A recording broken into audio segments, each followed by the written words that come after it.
ஒற்றுமையா சொல்லணும். மீராவுடைய இன்னொரு பாடல் ரங்குதே சுனரியா, ரங்குதே சுனரியா, ஷாம் பியா மோரே ரங்குதே சுனரியா. மேரேங்கிறத மோரேயும் பாடுவாங்க. ஏன்னா அவள் பாடினது பிரிட்ஜ் பாஷைன்னு பேர். பிரிட்ஜ்னா இங்கிலீஷ் பிரிட்ஜ் கூட சொல்லலாம். இந்த பாலம் அந்த பாலம். இதில் ஒன்றை நினைத்து பார்க்க வேண்டும்.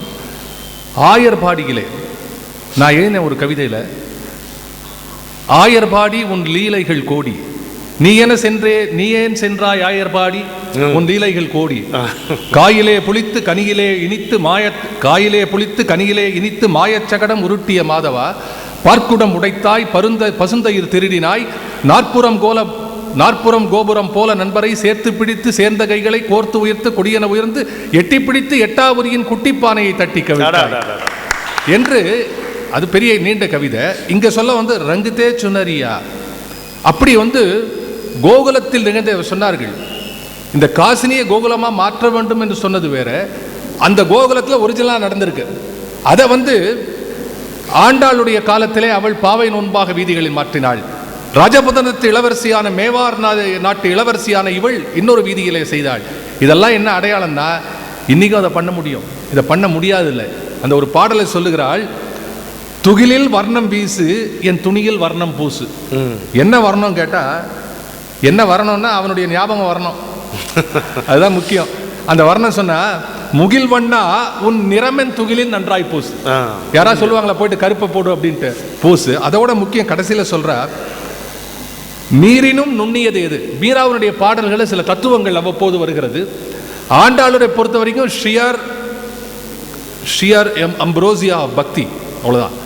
மீரால கொஞ்சம் பிலாசபி வரும். பிகாஸ் மீரா இன்னும் கொஞ்சம் மெச்சூரிட்டி, அவளுடைய வாழ்க்கையை கற்றவள், இதன் மூலமாக பக்தி என்ற பாதையை போட வேண்டும் என்ற எண்ணத்தை கொண்டவள். அவள் எழுதுகிறாள், நீரினும் நுண்ணியது எது, நீரினும் நுண்ணியது ஞானம், பூமியினும் பாரமானது எது, பூமியினும் பாரமானது பாவம், தீயினும் வெம்மையானது எது, தீயினும் வெம்மையானது கோபம், மையினும் கருமையானது எது. அதுதான் முக்கியம். மைவண்ண தழகி போரில் மழைவண்ண தன்னலே உன் கைவண்ணம் இங்கு கண்டேன் கால் வண்ணம் அங்கு கண்டேன் என்று கம்பன் எழுதுகிறான்.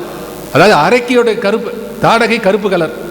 அவன் சொன்னா மைவண்ண தரகி, சே மைவண்ண தரகி, இவன் மழை வண்ணத்தை, இவனும் அதே நேரம் தான், ஆனா இவன் நம்மாளாச்சே. எனவே அவள் மைவண்ண தரக்கியா, இவன் மழைவண்ண தன்னல். ஐயோ இவன் அப்படி சொன்னது மாதிரி இவன் சொல்றா. அப்போ மையை விட மையினும் கருமையானது எது என்று கேட்டால், மையினும் கருமையானது களங்கம்.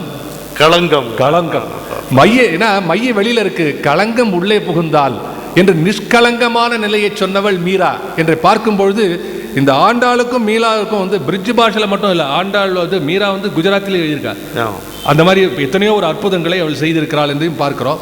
இதுல ஆண்டாளுடைய ஒரு ஒரு ஒரு அற்புதமான செய்தி என்ன ஆண்டாள் கொடுக்கிறாள் என்று சொன்னால், கேட்கிறாள், இறுதியா கேட்கிறாள், உன்னை போய் எப்படி சேர்றது என்று கேட்கிறாள்.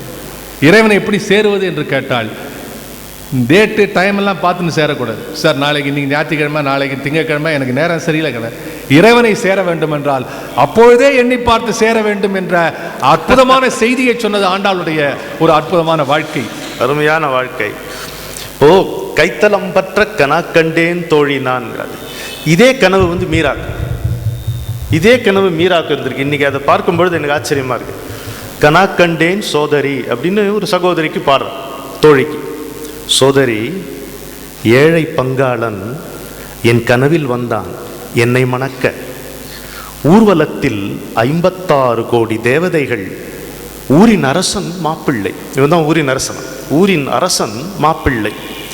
என் கனவில் திருமண வளைவு அமைப்பதை கண்டேன், திருவாளன் என் சிறுகரம் பற்றினான், கைத்தலம் பற்ற கனா கண்டேன். எவ்வளவு பொருத்தமா இருக்கு பாருங்க.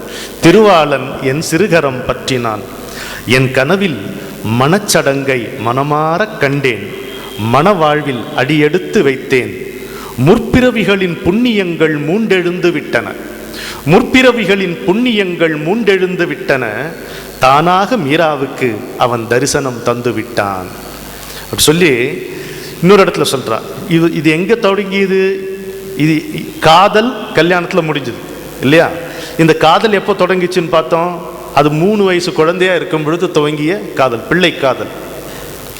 இந்த காதல் இவனுக்கு நினைவிருக்குமான ஒரு சந்தேகம். என்னோட பிள்ளை காதல் உனக்கு நினைவு இருக்குமா? அதே ஒரு பாட்டா இருக்கு. வா இதயத்தை வசீகரிப்பவனே வா, சொல்லின் இனிமையால் சொக்க வைப்பவனே வா.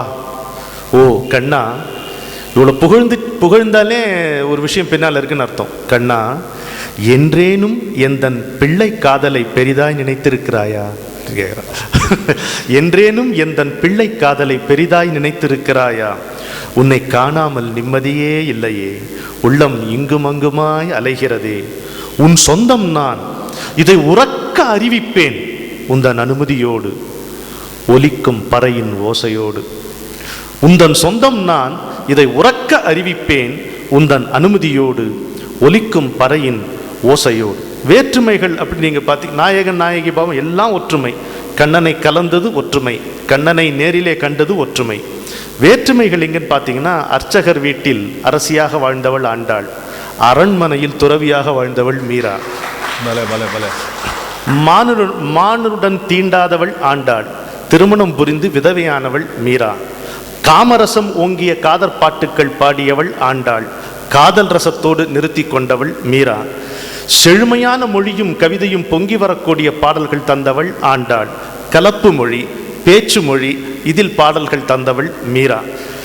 களிப்பு மிகுதி ஆண்டாளுக்கு, கண்ணீர் மிகுதி மீராவுக்கு. குரு ஆண்டாளுக்கு யார் என்று சொல்ல முடியாது. ராய்தாஸ் என்று ஒரு குரு இருந்ததாகவும், ஆனால் அப்படி இல்லை, அது அவர்களுடைய குடும்பத்தில் வந்த குரு, அவளுக்கு பல ஆண்டுகள் முன்பு அவர் இருந்தவர் என்றும் ஒரு குறிப்பு மீராவை பற்றி வருகிறது. ஆண்டாள் ஆடி பாடினாளா என்று தெரியாது, மீரா ஆடாமல் பாடியதே இல்லை என்று வரலாறு கூறுகிறது. கடுமையான காதல் மொழி ஆண்டாள் கையாண்டு கொண்டது. நம்ம பாரதியாருக்கு அக்கான்னு நினைக்கிறேன், சொக்காயை பிடிச்சி வரங்க கேட்பார்ல பாரதி, அது மாதிரி. அதான் அந்த மாதிரி கடுமையான காதல் மொழி ஆண்டாளுக்கு இருக்கிறது, கருணை மிகுந்த காதல் மொழி மீராவுக்கு இருக்கிறது. ஆண்டாளுடைய கவிதைகள் இலக்கியமாக கொள்ளலாம், மீராவுடைய பாடல்களை இதய மலர்களாக கொள்ளலாம்.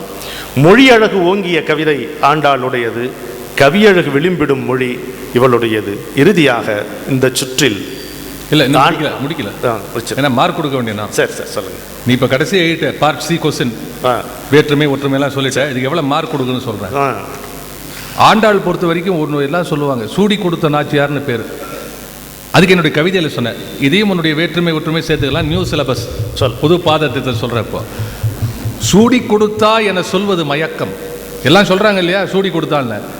ஆண்டாள் சூடி கொடுத்தாள் என சொல்வது மயக்கம், சூடி கொடுக்க திருவரங்கத்தான் உன்னை விட்டு பிரிந்து விலகியா நின்றான். கட்டிய மாலை உன் கழுத்தில் விழுந்த கணத்தில் அவனும் கலந்திருந்தானே, நீ சூட்டியா கொடுத்தாய், சூடி கொடுத்த உன்னில் கலந்திருந்தானே. எனவே சூடி கொடுத்தாய் என்பது இல்லை. இரண்டாவது, இந்த ஒரு அற்புதமான விஷயத்தை அவர்கள் சொன்னார்கள், இதயம் தொடுவது இலக்கியமானது என்று. அந்த இதயம் தொடுவதை இதயத்தாலே உணர்ந்து கொள்ள வேண்டும். இலக்கியம் என்பது வாழ்நாள் பூரா வழி வழியாக வந்து கொண்டிருக்கிறது. ஒரு விஷயத்தை சொல்லுகிறேன், இன்றைய தினம் உலகத்திலே பல மொழிகளிலே ஆண்டாளுடைய திருப்பாவையும் நாச்சியார் திருமொழியும் மொழிபெயர்த்து செல்லப்பட்டான். ஆனால் மொழிபெயர்ப்பிலே அந்த உயிர் இல்லை, கஷ்டம். எனவே இது இலக்கியமாக இருந்தாலும் இதயம் தோயாத இடத்திலே எதுவுமே கிடையாது என்பதுதான் உண்மை என்பதை இதயத்தோடு கேட்கக்கூடிய உங்கள் எல்லோருக்கும் நான் சொல்லிக்கொள்ள விரும்புகிறேன். இனி நேரம் கருதி அடுத்தது இப்போ ஆண்டாளையும் மீராவையும் சேர்த்து ஒரு தரிசனம் பண்ணுவோமா? கண்கள் இரண்டு கண்ணனுக்கு அந்த கருப்பில் மலர்ந்த மின்னலுக்கு, கண்கள் இரண்டு கண்ணனுக்கு அந்த கருப்பில் மலர்ந்த மின்னலுக்கு, கனவில் வளைகள் ஒருத்திக்கு துன்ப கண்ணீர் சதங்கை ஒருத்திக்கு, நீயே கணவன் என்றே கனவில் மாலை சூடிக்கொண்டாள் ஒருத்தி, நீயே துணைவன் என்றே விதியின் நெருப்பில் வாழ்ந்திருந்தாள். நீயே கணவன் என்றே கனவில் மாலை சூடிக்கொண்டாள் ஒருத்தி, நீயே துணைவன் என்றே விதியின் நெருப்பில் வாழ்ந்திருந்தாள். அவள் சூடி கொடுத்தவளோ இவள் பாடி கரைந்தவளோ, அவள் சூடி கொடுத்தவளோ இவள் பாடி கரைந்தவளோ, கண்கள் இரண்டு கண்ணனுக்கு. வீதியில் நடந்து தோழியை அழைத்து விரகம் நடிக்கிறாள், அதில் விரதம் எடுக்கிறாள். விண்ணவனே என் கண்ணவன் என்று சூடி மகிழ்கிறாள், மாலை சூட்டி நெகிழ்கிறாள். வீதியில் நடந்து தோழியை அழைத்து விரகம் நடிக்கிறாள், அதில் விரதம் எடுக்கிறாள். விண்ணவனே என் கண்ணவன் என்று சூடி மகிழ்கிறாள், மாலை சூட்டி நெகிழ்கிறாள். ஆதியில் இருந்து ஜோதியில் கலக்கும் அந்த தருணம் வரை, கண்ணன் சொந்தம் கனியும் வரை. ஆதியில் இருந்து ஜோதியில் கலக்கும் அந்த தருணம் வரை, கண்ணன் சொந்தம் கனியும் வரை. ஒரு அரசி துறவி போல மருகி அழுது கரைகிறாள், ஒரு அரசி துறவி